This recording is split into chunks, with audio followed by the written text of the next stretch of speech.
పొద్దున్న లేస్తే కూలికి పోయొచ్చి 200 సంపాదిస్తే రూ. 150 మద్యం షాప్‌లోనే ఖర్చు పెట్టి వచ్చేవాళ్ళు. లేకపోతే మొత్తం భార్య సంపాదించింది కూడా తీసుకొని పోయి తగలబెట్టేవాళ్ళు, కొట్టేవాళ్ళు.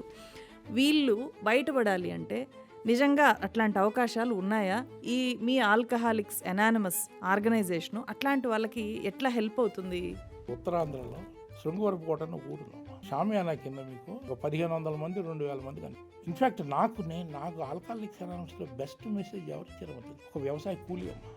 గురుగారు మీరు చాలా చదువుకున్నారండి, మీకు చాలా తెలుసు, మీకు ఆ పుస్తకాలు అవన్నీ ఉన్నాయి, అవన్నీ చదువుకుంటే సరిపోతుంది. ఎందుకంటే నేను 20 సంవత్సరాలు తాగి నా భార్య డబ్బులు ఇవ్వకపోతే నా భార్యను చంపేద్దామని నా ఇంటికి నేనే నిప్పంటించేసుకున్నానండి.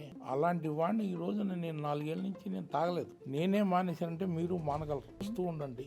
ఈ మాట చెప్పాడు ఆయన.